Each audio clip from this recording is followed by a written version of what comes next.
my name is Andrea Skyberg, and this is my book, Squircle.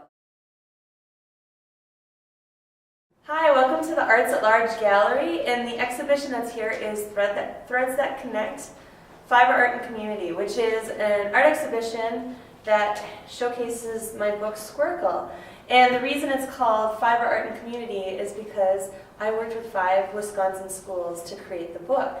If you want to come through, you'll see that this big red thread is going to lead us into the gallery, and we're going to see a little bit more of the artwork that was created with the students. They started off by learning how to sew.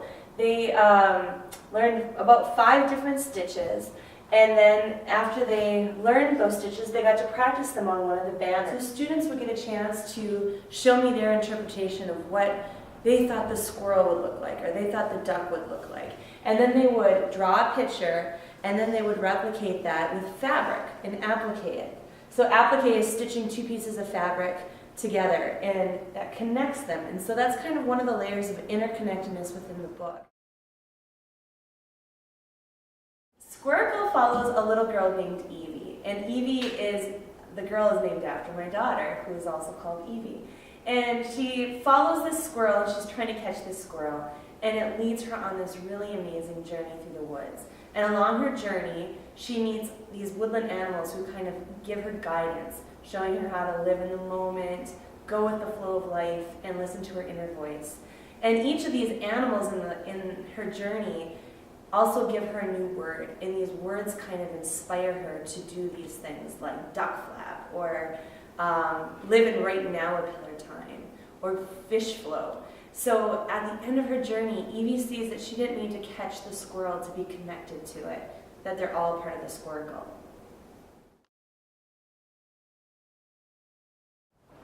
We're standing in front of the duck flap mural, which was worked on with students from St. John the Evangelist School. And students designed their own original design based on Native American designs, and then they hand-stitched one of the feathers in the duck's headdress, or the feathers in the duck's body. So duck flap is actually a word that I invented that means clearing anger through action. So in the book, the duck flaps its wings to get rid of its anger, and Evie mimics that to get rid of her frustrations.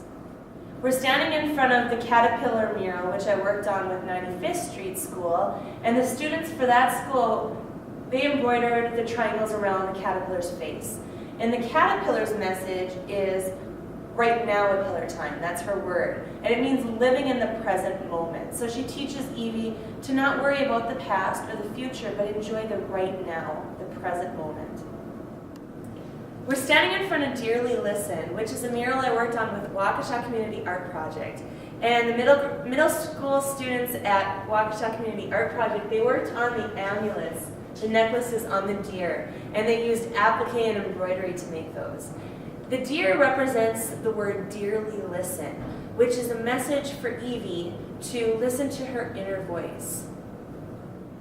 This is the fish flow mural, and I worked on this with Cooper School. And the students at Cooper School, they sewed the scales on the fish. And each student, we actually looked at Celtic designs when we were doing these, and they designed their original design and then replicated it in thread. And fish flow means going with the flow of life. So not resisting what happens and just trying to go with the direction that life is taking you. This is the Squircle mural, which is the final page spread in the book. And I worked with Fairview School on this, and the students embroidered these mandalas that are kind of patches on the squirrel's shirt. And the squirrel mural represents the word squircle, which is a lesson for us to remember that we're all connected, that all things are connected. And Evie learns this lesson through the red thread that she carries through her whole journey, which forms this big red circle and connects her to all of the woodland friends she met along the way.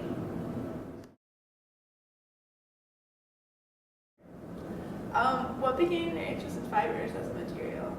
I actually got my undergrad and graduate degree in fiber art. Most of my work was costumes, but I had all this material sitting downstairs, and I thought, I had to use this sometime.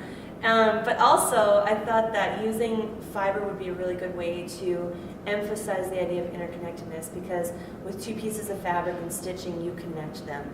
And so there was a little bit of a layer of interconnectedness with the materials.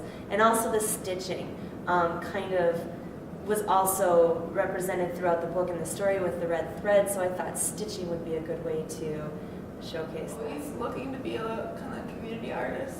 No, I really wasn't. It was never kind of what I set out to do, but that's probably the best part, is that it found me, and that after I worked on Snicky Fritz, I wanted to work with students because I thought that the more hands in a project or in the book would make it more powerful and more meaningful, and it did, and it was so much fun. And so I'm going to continue doing that, collaborating with students or different people to make the books. So where do you see yourself going with your next project? My next project is actually a book called Shimmerling, and it's about this character who's not really a bird, not really a tree, but kind of a mixture of both, but has to find out what it is and has to come up with its own definition. And so the Shimmerling actually has these beautiful silver feathers on its kind of branches, and I'm going to work with students to have them engrave in metal some different designs and patterns that they come up with on their own, and then those will be put on this big costume, kind of like a sculpture costume that somebody wears, and then the person that's wearing it can move, and we're going to take photographs of it, so it's animated in the book. And then the other parts of the book will come in with the background scenes. I'm going to do that on my own, kind of like how I pulled their pieces together and into the big murals.